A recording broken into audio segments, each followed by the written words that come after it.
At the altar, she chose my brother over me. Those words still tear at my chest like a dull blade that refuses to stop twisting. But what she said next, in front of everyone, my parents, my friend, my family, the entire town, burned me alive. She turned to me, her veil trembling with fury, her lips curling into a cruel smirk, and spat. "I can settle for a smaller manhood, but not yours." Then she dropped my hands, turned, and slid her fingers into the waiting grip of my younger brother, Daniel, the baby of the family. The church erupted. Gasps, whispers, cries. My mother fainted. My father's face turned the color of fire. And me? I stood there frozen, like my bones had turned to stone. The betrayal wasn't just hers. It was his too. The brother I carried on my shoulders as a kid. The brother I defended in fights at school.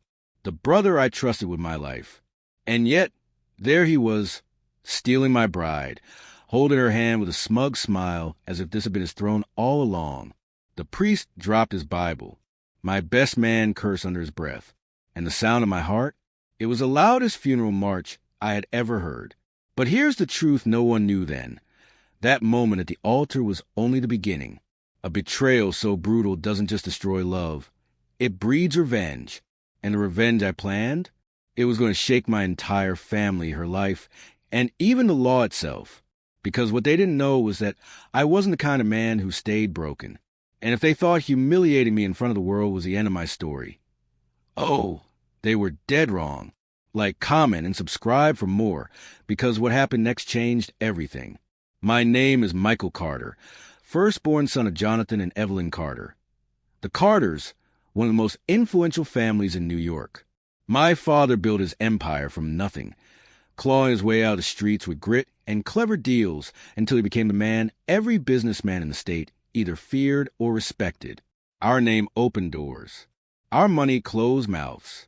And being the eldest son, I was always expected to inherit the crown. Growing up, I wasn't just Michael. I was the future of the Carters, the polished, perfect heir. Private schools, elite tutors, summer trips to Europe, the kind of life people envied from outside our iron gates. But inside those gates, nothing came free. I carried the weight of expectation on my back like a cross. Daniel, my younger brother, never had that burden. He was the golden child simply because no one expected anything from him. Spoiled, careless, reckless. He had the freedom to make mistakes, the freedom I never tasted. And perhaps that's why people loved him.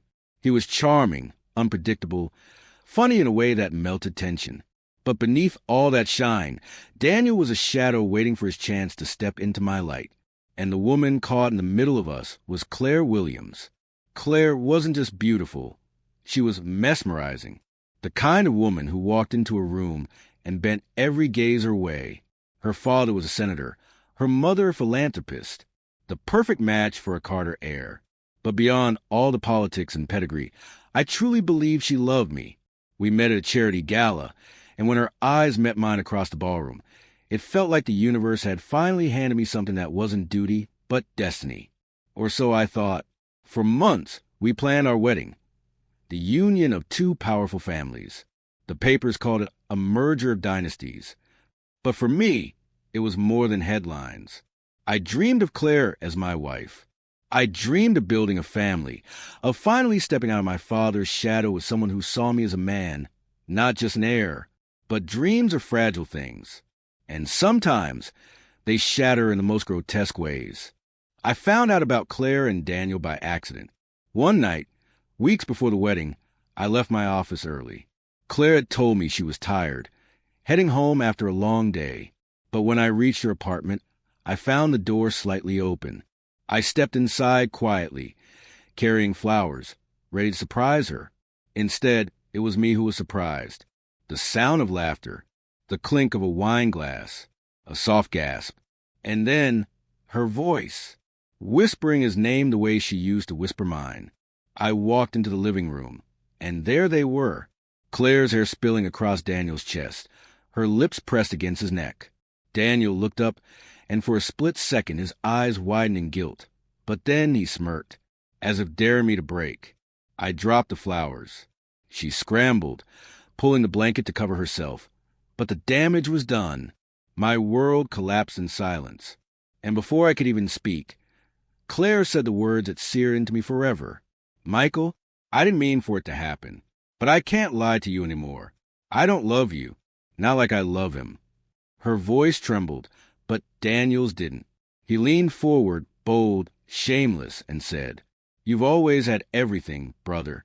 Maybe it's my turn." I left that night with blood in my mouth from clenching my teeth so hard. I didn't scream. I didn't fight. I didn't want to give them the satisfaction of seeing me break. But inside, I vowed I would not forget. I would not forgive. Which brings us back to the altar, the place where betrayal was supposed to be buried under fake vows, but instead was carved into stone before the entire world. As Claire humiliated me in front of everyone, Daniel smirked again. That same smirk I saw the night I caught them. The smirk of a man who thought he had won. But this isn't the end. Because right there, in front of the priest, in front of my family, in front of God, I made a promise to myself. I would make them regret ever crossing me. And the first step of my revenge, it started that same night after the wedding that never happened. Because the headlines the next morning weren't about the Carters' dynastic union. They were about something darker. Something that would drag both Claire and Daniel into a storm so violent. Not even my father's power could shield them. And that was the night everything changed forever. The night of the wedding that never was. The Carter mansion turned into a war zone. The ceremony had ended in chaos. Screams, paparazzi flashes, the sound of reporters already dialing their editors. By the time I arrived home, my father's fury had swallowed the entire house. He stormed to the halls like a general betrayed on the battlefield, barking orders at his assistants to control the narrative, while my mother sobbed in the corner, her mascara smudging into black rivers. And me? I sat silently in my father's leather chair, a glass of bourbon in my hand, watching the empire he built begin to crack. The news spread faster than wildfire. By morning, every major outlet had the same headline splashed across their covers. Carter heir left at the altar. Fiancé runs away with younger brother. My father called it humiliation. My mother called it heartbreak. I called it a declaration of war. Daniel wasn't just a reckless younger brother anymore. He was a traitor. And Claire? She wasn't the woman I loved. She was an enemy who chose greed and lust over loyalty. That night, my father threw his whiskey glass at the wall. "Michael," he roared, his voice shaking the chandeliers. "Do you understand what this does to us? To our name? To everything I've built?" I stared into my glass. "Yes, father." "No, you don't," he snapped, pacing. "The Carters don't bleed in public. We don't get mocked. And now the world thinks we're a circus. My son, my heir, humiliated like some common fool." For a moment, his anger turned to me, as though I had failed him by simply being betrayed. But then his face hardened, and he muttered the words that fueled the fire already burning in my chest. "This is Daniel's doing, and he will pay for it." Those words were a gift, because I already had a plan. The fallout was brutal. Investors pulled out of deals. Old rivals gloated. And the Carters, once untouchable, looked fragile for the first time in decades. But Daniel and Claire, they paraded themselves like a pair of shameless royals, holding hands in public, kissing for cameras, laughing at questions about me, as if betrayal was a love story, and humiliation was their wedding gift. And every photo, every headline, every smirk from Daniel drove the knife deeper into my chest. But the deeper it went, the more I sharpened it. I knew Daniel's weaknesses better than anyone. His greed, his recklessness, his inability to think past the thrill of the moment. And Claire, her vanity, her hunger for status. Together, they were a perfect storm. But storms are predictable, and predictable storms can be destroyed. So I made my first move. 2 weeks after the wedding, the world woke up to a different kind of headline. Daniel Carter under investigation for insider trading. The evidence was damning. Wire transfers, confidential emails, stock tips traces account. It painted him as reckless, sloppy, corrupt. Exactly the kind of scandal that could ruin not just his reputation, but Claire's too. Of course, the evidence didn't appear out of thin air. I had planted every piece of it myself. I had spent years learning how to protect the Carter name from enemies. But now, I turned those same tools against my own brother. When Daniel's face flashed across the news that morning, pale and shaken, I savored it like the first sip of victory. Claire stood by his side, clutching his hand, pretending to be the loyal fiancé turned lover. But I could see the cracks, the way she avoided the cameras, the way her lips pressed tight. She hadn't signed up for a scandal. She signed up for power. And now, she was holding hands with a sinking ship. That night, Daniel stormed into the mansion. His face was red with rage. "You did this," he screamed, pointing a trembling finger at me. "Don't you dare act innocent, Michael. I know you. I know how you think. You set me up." I leaned back in my chair, calm, collected, sipping my bourbon. "Why would I need to set you up, Daniel? You've always been your own worst enemy." He lunged at me, fists clenched, but my father's men held him back. My father stood there, silent, his eyes locked on mine. He didn't say a word, but I saw it, that flicker of pride. For the first time, I wasn't just his heir. I was his weapon. Daniel spat, struggling against the guards. "This isn't over, Michael. You'll regret this. Both of you will regret this." I smiled. "No, brother. This is just the beginning." The next morning, Daniel was arrested. Cameras swarmed as he was dragged into a black SUV, handcuffs cutting into his wrists. Claire screamed at the officers, tears streaking down her face, but no one cared. The image was too perfect. The Carter family, tearing itself apart in front of the entire world. And me? I watched it all on TV, my heart beating with satisfaction. But what I didn't know then was that this war wouldn't stay in the shadows. Because Daniel wasn't the type to crumble quietly. And Claire wasn't the type to stay loyal when the ground started burning beneath her feet. My revenge had only just begun, but their counterattack was coming. And it came faster and darker than I could have ever imagined. Because 2 days after Daniel's arrest, there was a knock on my door at midnight. When I opened it, 2 officers stood there, grim and cold. "Michael Carter," one of them said, "you're under arrest for conspiracy and evidence tampering." The cuffs were on my wrist before I could even process the words. And just like that, my plan had turned into a trap. The steel cuffs bit into my wrists, their cold bite spreading through me like poison.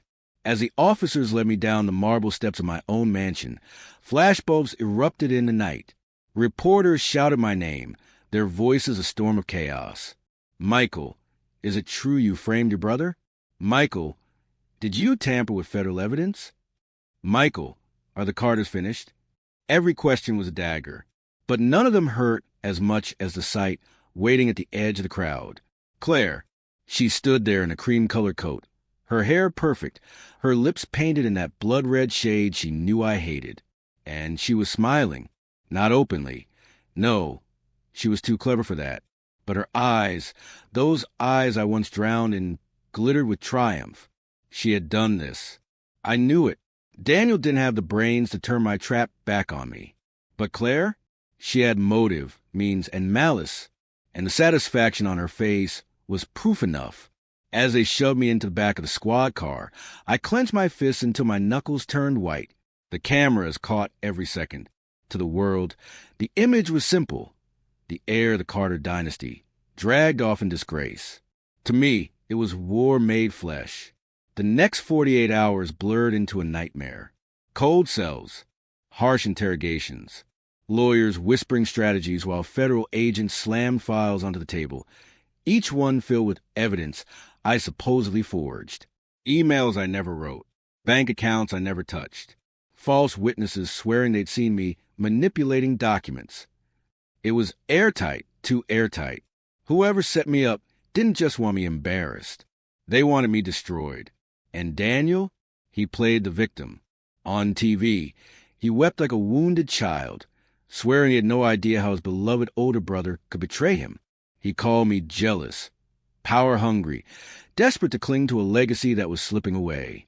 Claire sat beside him, holding his hand, nodding as if every word was gospel. The public ate it up. The golden couple, the fallen heir, the betrayal of blood. My father refused to visit me in jail. My mother did, but her tears fell heavier than the chains around my wrists. "Michael," she whispered through the glass, "tell me it isn't true." "It isn't," I said, my voice steady. "You raised me.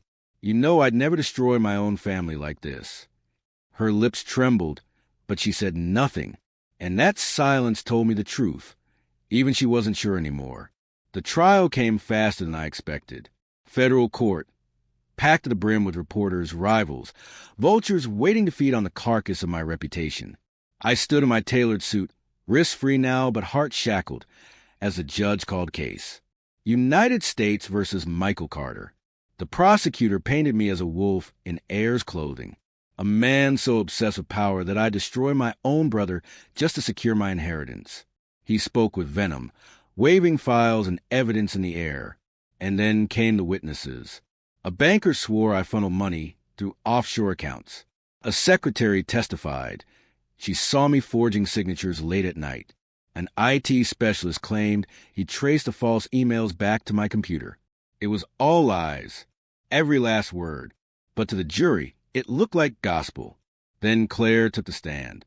She walked slowly, deliberately, her heels echoing across the floor. She wore white, as if mocking the idea of purity. And when she raised her hand to swear the oath, she looked at me, straight into my eyes, and smiled. "Miss Williams," the prosecutor began, "can you tell the court about your relationship with the defendant?" She nodded softly. "I was once engaged to Michael Carter." "And what happened to that engagement?" She lowered her gaze, pretending to fight tears.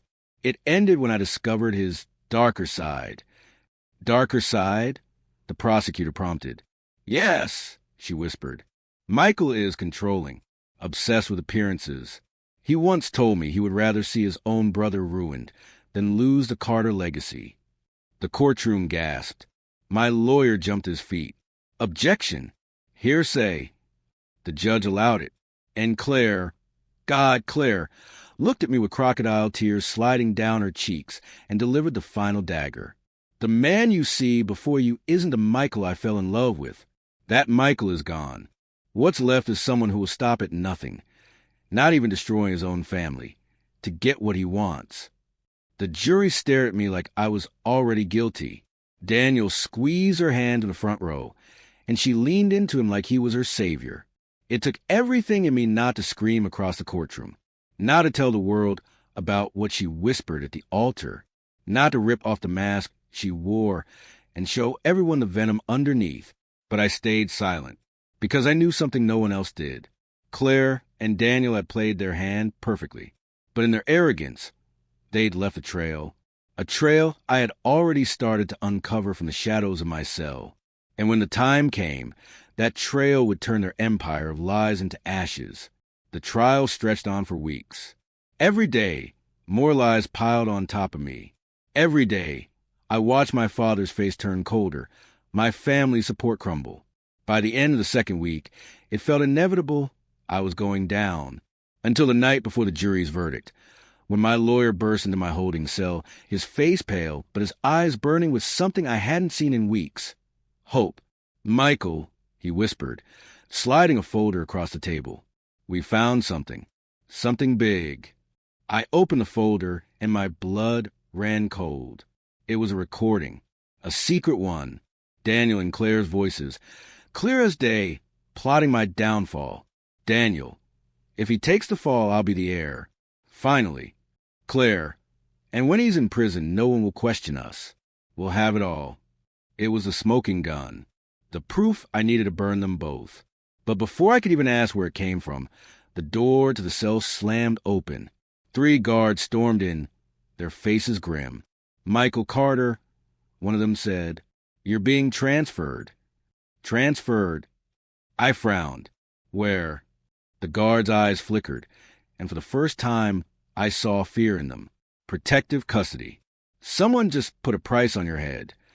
And that was how I learned my revenge wouldn't just be fought in the courtroom. It would be fought for my very life. The prison van rattled along the empty highway, its steel frame groaning with every bump in the road. My hands were cuffed to the bench, my ankles chained to the floor. Two guards sat across from me, stone-faced, rifles propped against their knees. Protective custody. That's what they called it. But my gut told me otherwise.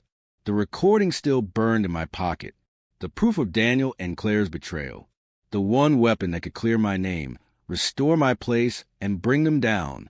But a weapon that dangerous paints a target on your back. And someone had already painted mine. I stared at the guards. Neither spoke. Neither blinked. Their silence felt louder than gunfire. Then the van slowed. Too soon. I peered through the tiny barred window. We weren't at a prison. We weren't even near the city. Just an abandoned stretch of road, flanked by trees. My heartbeat thundered. Why are we stopping? The guards exchanged a glance. One reached for his rifle. And that's when the doors swung open. A black SUV idled behind us. Four masked men stepped out, weapons glinting under moonlight. Not protective custody. A hit. The guards raised their rifles. Too slow. Gunfire erupted, sharp and deafening. Bullets ripped through the van. One guard fell instantly, his chest torn open. The other screamed, blood spraying as he collapsed beside me. The masked men stormed the van, their boots pounding like war drums. "Get him!" one shouted. I yanked at my chains, desperate, my heart slamming against my ribs. I had no weapon, no shield, nothing but desperation. And desperation is a dangerous fuel.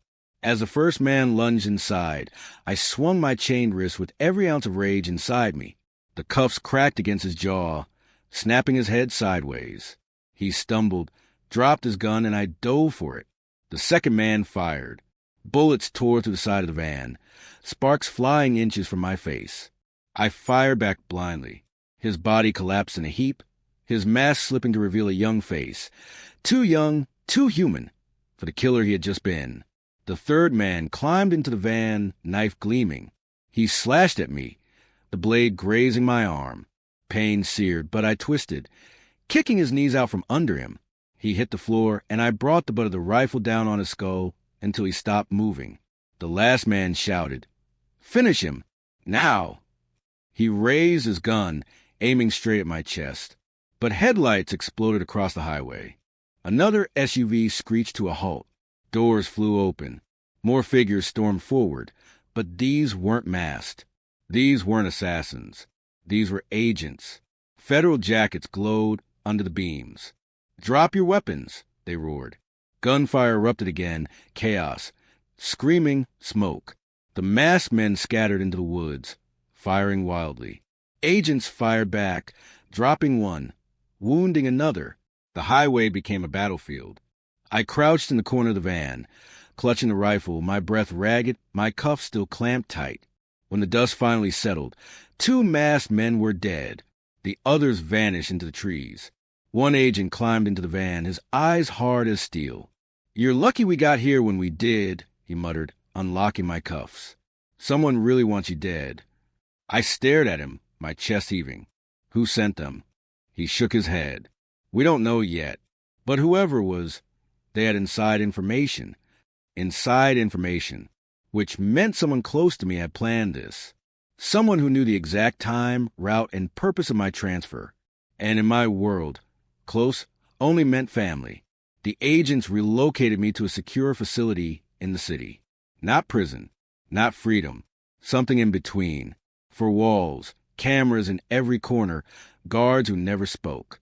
But at least here, I could breathe without bullets flying past my head. That night, my lawyer visited. His face was pale, his hands trembling. "Michael," he whispered, sliding the recording back to me. "Keep this safe. It's the only thing standing between you and life in prison." I nodded. "But who gave it to you?" His eyes darted away. "You don't want to know." "I do." He swallowed. "It came from inside the Carter family." My stomach clenched. "Who?" He hesitated, then leaned closer, his voice barely a breath. "Your father." The words detonated inside me. My father. The man who raised me with iron fists and impossible expectations. The man who valued power above love. The man who called Daniel a disgrace just weeks ago. He was the one who had slipped the recording to my lawyer, which meant he knew everything. He knew about Claire. He knew about Daniel. He knew I was innocent. But why wait? Why let me rot in chains, humiliated before the world, before stepping in? The answer came crashing into me. Because humiliation was a Carter way. Because even his heir needed to bleed before being forged into steel. I clenched my fists. If my father thought he could use me as a pawn in his twisted game, he was wrong. If Daniel thought he could steal my life, he was wrong. And if Claire thought she could destroy me and walk away clean, she was dead wrong. The next morning, the judge called me back into court. The recording was played for the jury. Daniel's voice, Claire's voice, dripping with greed, betrayal, and venom. The jury's faces twisted in shock. Reporters scribbled like madmen. And Daniel, sitting at the defense table, turned pale as death. Claire clutched his arm, whispering frantically, her mask cracking at last. For the first time since this nightmare began, the tide turned in my favor. But just as the judge prepared to dismiss the charges against me, the doors of the courtroom slammed open. An officer rushed in, his face ashen. "Your Honor," he shouted, "there's been an incident at the Carter mansion. Jonathan Carter has been found dead." The courtroom erupted into chaos. My father, dead. And suddenly I realized my revenge wasn't the only war being fought. Someone had just raised the stakes to murder. The courtroom dissolved into chaos the moment the officer's words echoed through the chamber. Jonathan Carter has been found dead. Reporters leapt from their seats. The jury gasped. The judge banged his gavel, shouting for order, but the storm was already unleashed. And me? I sat there frozen. My father, the indestructible Jonathan Carter, the man who ruled our family with iron fists and sharper words, gone, dead. My mother collapsed in the gallery. Her screams cutting through the din. Daniel leapt to his feet, wide-eyed, clutching Claire's arm as though the floor had been ripped from beneath him. And Claire didn't scream. She didn't weep. She just whispered something in Daniel's ear, her lips curling into the faintest shadow of a smile.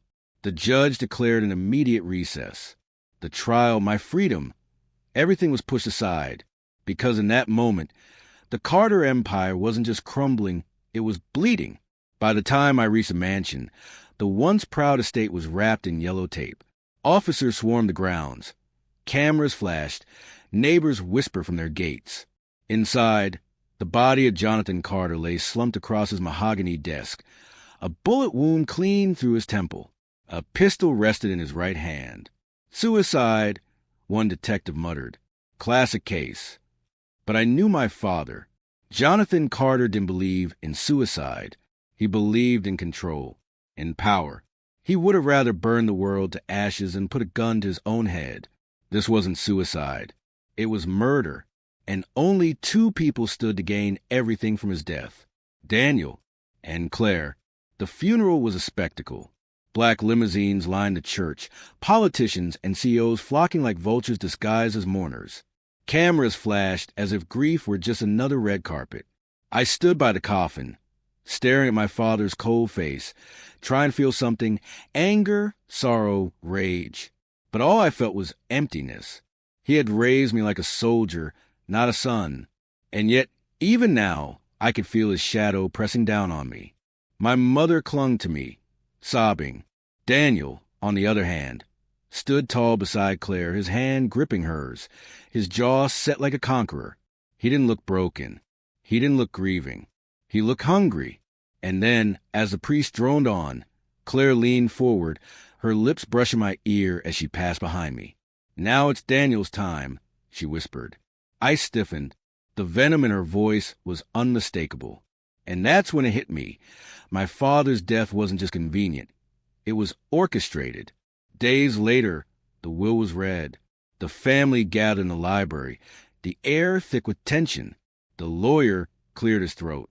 Per Jonathan Carter's final testament, the majority of the Carter estate and holdings will pass to his eldest son, Michael Carter.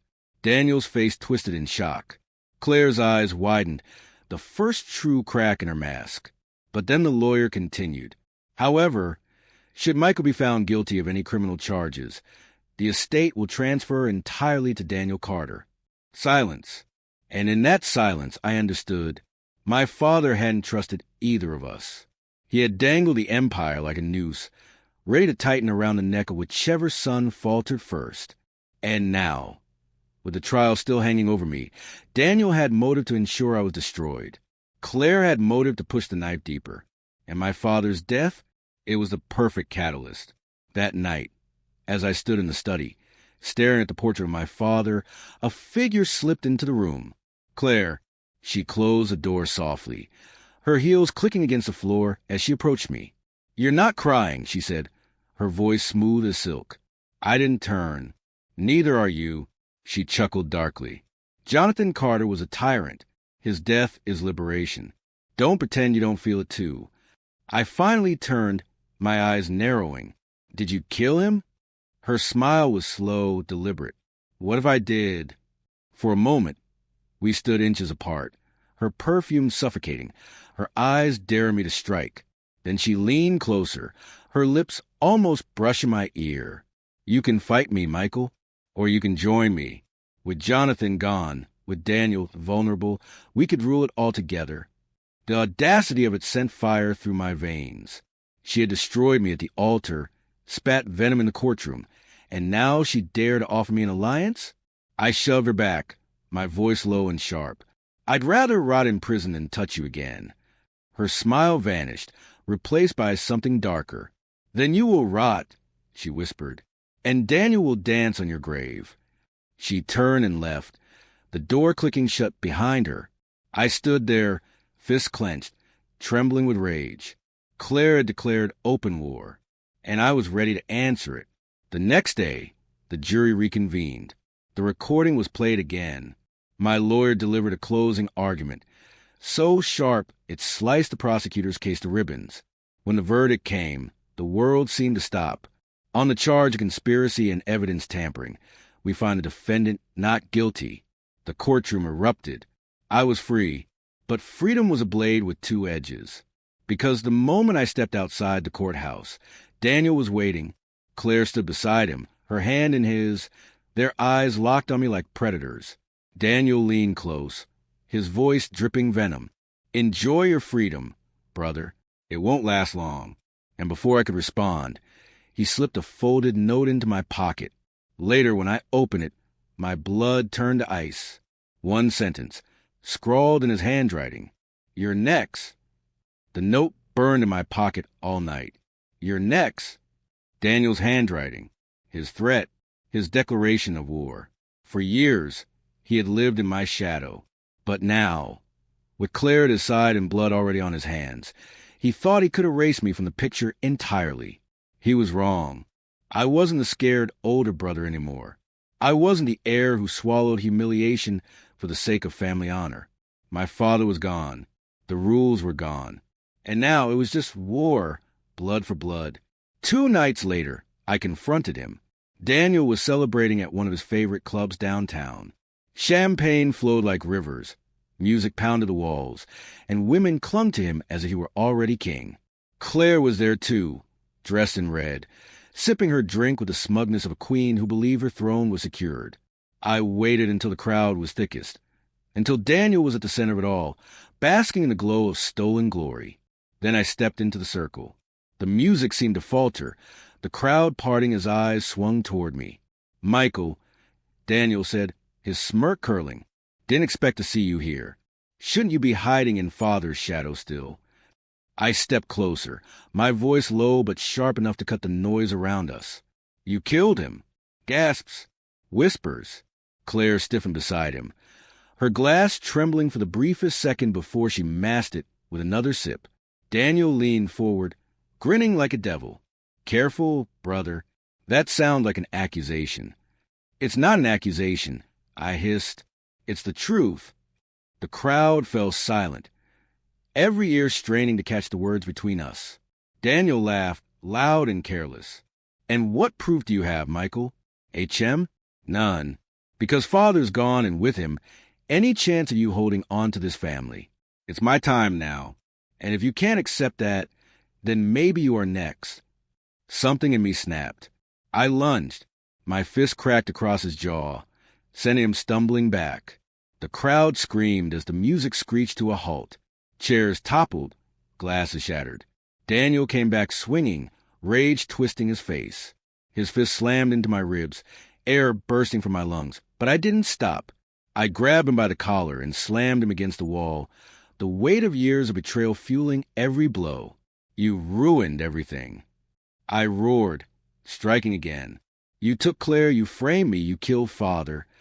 Because you never deserved it, he spat, blood dripping from his lip. You had everything handed to you, and I was nothing. Claire saw it. She chose me. She always will. That name, Claire, was the spark. My rage erupted, my hands tightening around his throat. I pressed him harder against the wall, his face reddening as a smirk faded to panic. And for a moment, I almost killed him. For a moment, I wanted to, but then Claire screamed, her voice slicing through the haze. Michael, stop. The cameras. I froze. I looked around, and my stomach dropped. Phones. Everywhere. Dozens of hands holding up glowing screens, capturing every second. The Carter brothers, heirs to a dynasty, beating each other bloody in public. If I finished it here, I wouldn't just lose Daniel. I'd lose everything. I released him. He crumpled to the floor, coughing, clutching his throat. Claire rushed to him, wrapping her arms around him, glaring up at me with fire in her eyes. You're finished, Michael, she spat. By tomorrow morning, this video will be everywhere. You won't be the heir. You won't even be free. And she was right. By dawn, the footage was viral. Headlines screamed across every platform. Carter heirs in brutal brawl. Michael Carter assaults brother in public. Is the Carter dynasty imploding? The board of my father's companies called an emergency meeting. Investors panicked. And once again, my name was dragged to the mud while Daniel played the victim. But beneath the chaos, one detail gnawed at me. Claire's words. The cameras. She hadn't screamed for me to stop because I was going to kill Daniel. She had screamed because the cameras were there, which meant she wanted me to lose control. She had orchestrated this, baited me, staged a perfect trap, and I had walked right into it. That night, as I sat in the mansion study nursing bruised ribs, the phone rang. I answered, expecting my lawyer, but it wasn't. It was a voice I hadn't heard in years. Cold, steady, unmistakable. Michael, the voice said, it's Detective Harris. Your father's case isn't closed. We have new evidence. Meet me tonight alone. My pulse quickened. What kind of evidence? A pause. Then, the kind that proves Jonathan Carter was murdered. The line went dead. I grabbed my coat, ignoring the warning screaming in my head. If Harris had proof, then maybe I could finally expose Daniel and Claire for what they really were. But when I arrived at the dark warehouse he told me to meet him at, Harris wasn't there. The place was empty. Silent. Too silent. And then the lights flicked on. Daniel and Claire stepped out of the shadows, flanked by two men I didn't recognize. Armed, cold-eyed mercenaries. Daniel smirked, his voice dripping with venom. You should have stayed in your cage, brother. Now it ends. The two men raised their guns, barrels pointed straight at my chest. And I realized this wasn't just a trap. It was an execution. The cold metal barrels gleamed under the warehouse lights, aimed directly at my chest. Daniel's smile stretched wide, like a predator savoring the final seconds before the kill. Claire clung to his arm, her eyes locked on me with cruel satisfaction. For years, I'd feared humiliation, rejection, betrayal. But standing there with death staring me down, I realized I didn't fear any of that anymore. What I feared was leaving this world without vengeance. And that fear lit a fire inside me. Any last words, brother? Daniel sneered. I held his gaze, steady, unflinching. Yeah, when they drag your body out of this place, remember, it wasn't your money or your lies or Claire that made you powerful. It was me, and you'll always live in my shadow. His smirk faltered for the briefest second.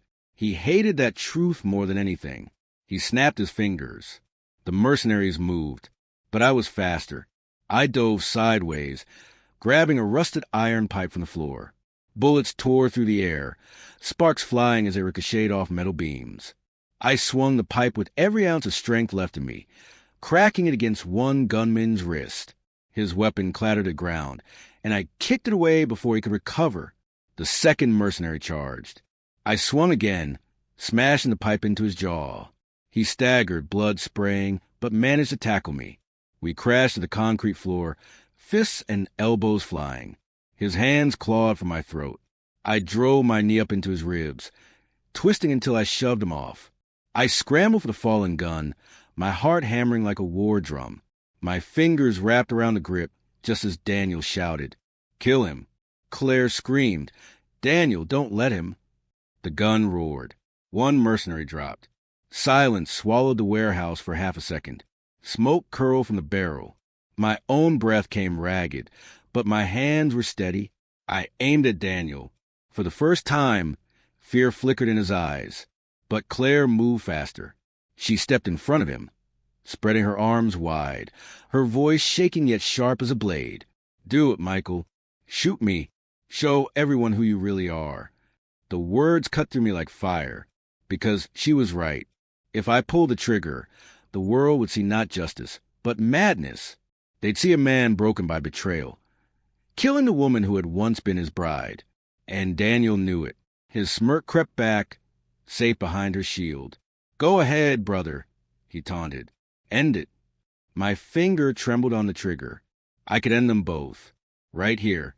Right now. But then, another sound echoed through the warehouse. A heavy door swung open. Boots stomped against the concrete. Voices barked commands. "Freeze." "Drop the weapon."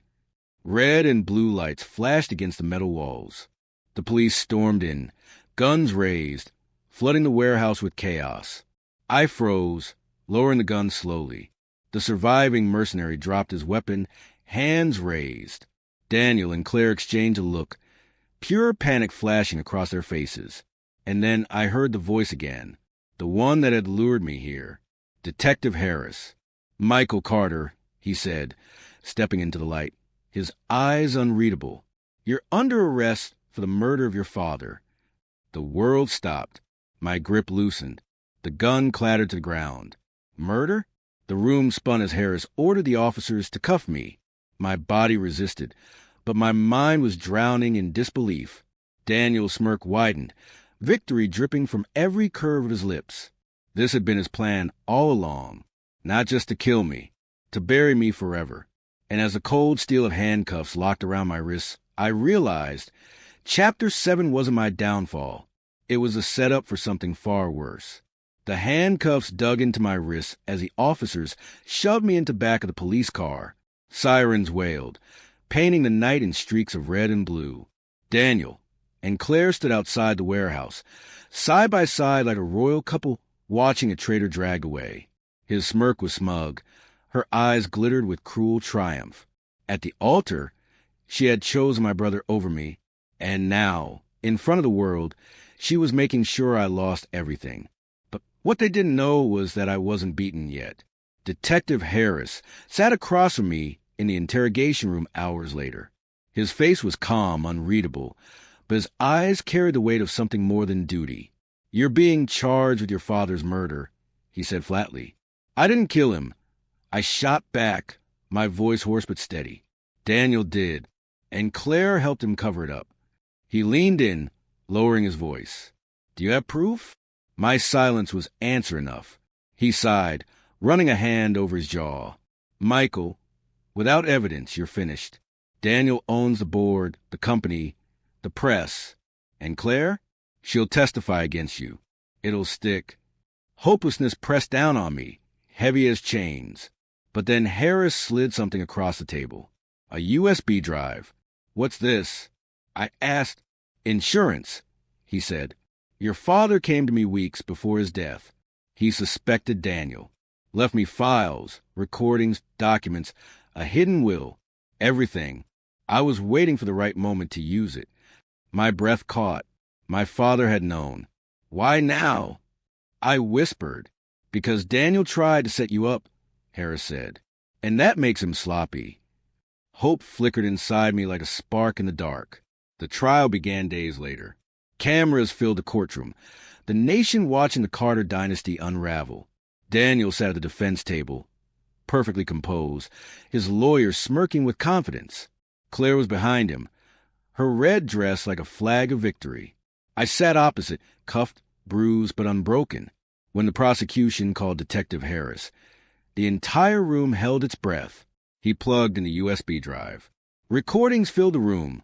My father's voice, shaky but clear, warning of Daniel's ambitions. Documents followed, outlining transfers of money. Secret meetings, signatures that tied Daniel and Claire together in a conspiracy. And then the final blow, a video, my father, speaking directly into the camera. If you're seeing this, it means I didn't survive. And if I didn't, then Daniel Carter's responsible. He thinks he can take everything from me, but I trust Michael will finish what I started. Gasps rippled through the courtroom. Daniel's face turned pale. Claire's mask cracked. The judge's gavel slammed. Within hours, Daniel was in handcuffs. Claire screamed, clawing at his arm as officers dragged him away. She tried to run, but the evidence had sealed her fate too. They shackled her wrists, her cries echoing like sirens of fallen queen. And I finally was free. Weeks later, I stood at my father's grave. The air was cold, the sky gray, but inside me burned a storm of emotions. Justice had been served. Daniel and Claire were behind bars, their empire crumbling to ashes. The Carter legacy was mine to rebuild. But victory fell hollow. I remember the altar, Claire's eyes as she spat the cruelest words of betrayal. I can settle for a smaller manhood. That humiliation had started everything. And even now, with her destroyed, the scar remained.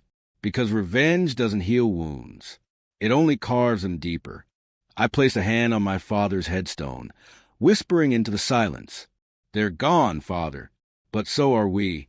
Behind me, the wind stirred the leaves, carrying echoes of laughter. Hers, his. The ghost of betrayal never left. And as I walked away, I realized the war was over, but the battlefield inside me would never be the same.